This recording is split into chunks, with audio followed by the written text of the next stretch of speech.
Cholesterol ही main चीज़ है जिससे आगे ब्लड प्रेशर, हार्ट के पेशेंट और इस तरह मरीज चला जाता है, और ये बाद में बहुत ज़्यादा प्रॉब्लम जो क्रिएट करता है, क्योंकि शुरू में अगर कोलेस्ट्रॉल को कंट्रोल कर लिया जाए तो फिर ये इतना डेंजरस नहीं है। लेकिन जब ये हमारी वेंस में कुछ ऐसी कंडीशन में आ जाता है कि फिर इसके लिए मेडिसिन खाना बहुत अरसे तक लॉन्ग हो जाती है, और वो हमारे लिए मतलब है मुश्किल हो जाती है उसको रिकवर करना। इसीलिए चाहिए जो आजकल के मरीज़ हैं उनको चाहिए सबसे पहले तो ये है कि एक्सरसाइज जो है इसको मतलब है अपनी रूटीन में रखें। आधा घंटा तकरीबन जो है वो एक्सरसाइज ज़रूर करें। जिस तरह आजकल खाना ज़रूरी है, मेरे ख्याल के मुताबिक एक्सरसाइज भी इसी तरह ज़रूरी है।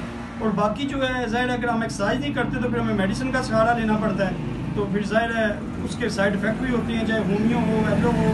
और कोशिश यही करनी चाहिए कि आपको एक्सरसाइज और प्लस डाइट, जो चीज़ें अच्छी नहीं हैं जैसे फास्ट फूड वगैरह, ऑलिव ऑयल का यूज़ करें, ऑलिव ऑयल इस्तेमाल करें तो वो जो बहुत बेहतर है।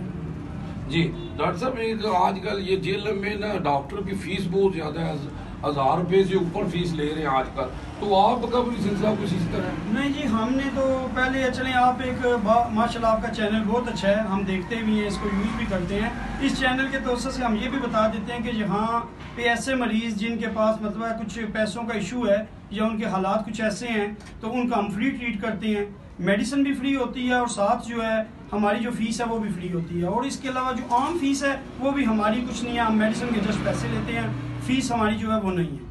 तो अल्हम्दुलिल्लाह बाकी जो ज़्यादा ले रहे हैं उनको भी देखना चाहिए आजकल पाकिस्तान के हालात कैसे हैं।